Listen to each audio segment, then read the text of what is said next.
Hey, I'm Jet. No, he doesn't say hey. Hey! Hey!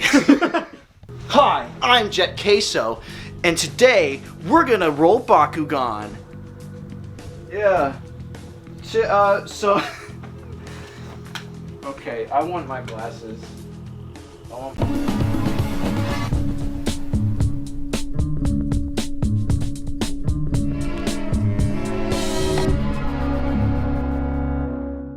We've had this game for a whole year, and we've sucked butt at it for 8 months. It was only until August till we started to have an inkling of an idea of what we were doing. And I'm here to spread those teachings among you people.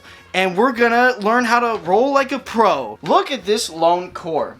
Today, we're gonna learn how to land on it without fail every single time, because I'll cut where I miss. So I'm going to teach you 2 types of rolls.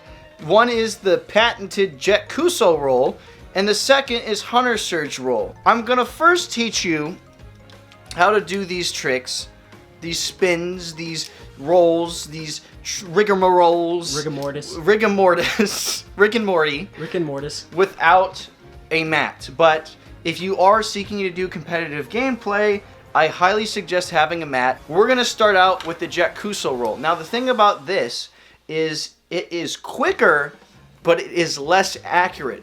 So we're going to start with finding the magnet of your Bakugan. His is on his stupid little forehead. So we're just going to put it right next to the core. You're allowed to do this. It's not breaching any sort of rules or contracts. Place your fingertip on the top of the boy and roll him back. Ooh.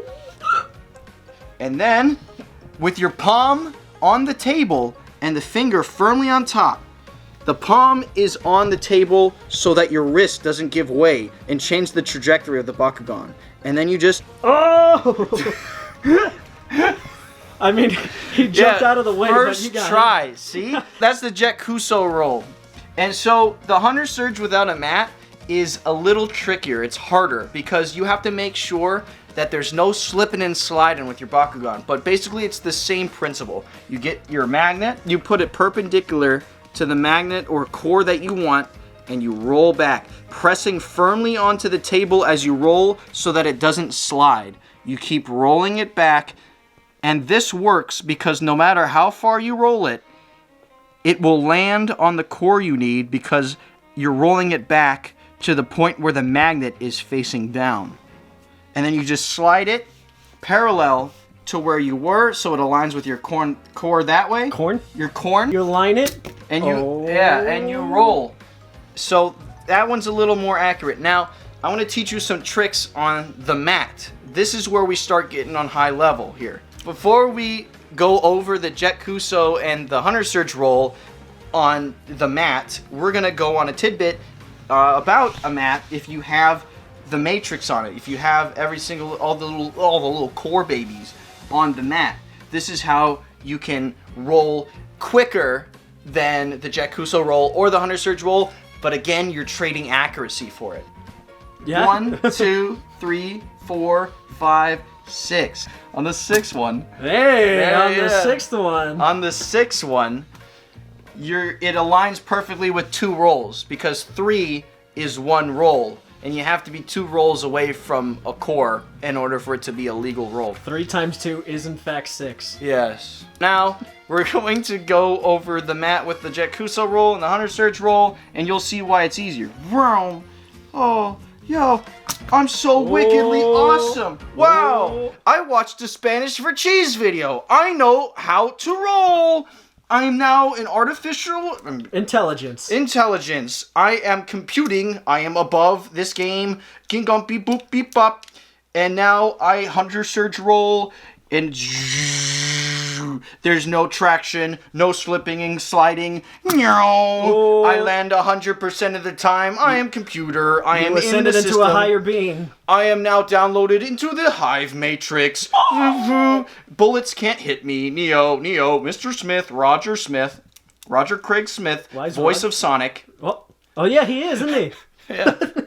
So, now that you learn how to do 2 rolls in one way, with a mat and without a mat, these are basically the only roles you need to learn. Don't do this. Don't do this. Core placement is one of the most important things in this game.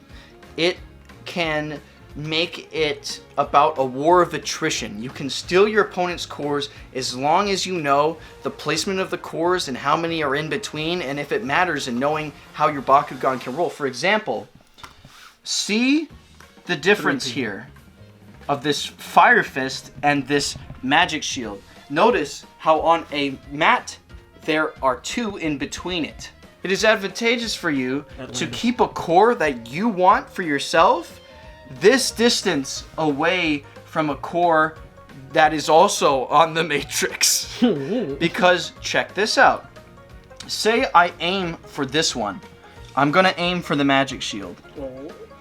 The way that the Fire Fist is positioned makes it literally impossible for me to get to that Magic Shield because it is 1 roll away. So it will open with the magnet down on the core that is 2 or 3 away. I think that's 3. Let's call that 3. So if you want to make sure your opponent cannot snag or steal your cores, or you can use that as a measurement to steal your opponent's cores once you get better at rolling and you get better at the fundamentals of this game, as well as practicing the Hunter Surge and Jet Kuso rolls, you'll be alright. Yeah? Yeah. You said all that, you did all that rigmarole just to finish it without the, you're alright. If you do it, it's okay. Yeah. I think I got everything that I wanted to show you today. It's really 2 rolls. That's pretty much it. And then like just the intricacies of core placement. It really does matter. So whenever you're placing your cores at the start of the game, after a team attack, keep in mind that 2 core distance. You can even kind of gauge it when you don't have a mat. This game has a low floor, which means anyone can start playing. But it has a high ceiling, and that is when it involves the gaps in core matrix, the placement. It's just really cool to see pro level gameplay. And I know this game can seem like RNG with the rolling when you start beginning, because if you miss, this game is no longer fun. It sucks. This game sucks if you miss. Yeah, this game freaking sucks. I can't play this game. You literally cannot play. I can't. If you miss all the time. Yep. So anything that you can do to mitigate that randomness and these skills, these rolls, if you perfect them, if you work on them, you will become great at this game. And I can't wait to see y'all at the next convention. You're gonna die to Howlkor, baby. The best uncontested deck. No one has ever beat Howlkor in my life. I've never seen anyone win. Never. Never. Especially not last Sunday at my first locals or third local, whatever day that was. No one's beating them.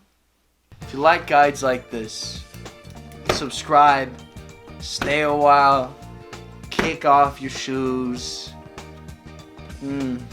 Bye. That's it. I don't want to talk anymore. This is probably fine.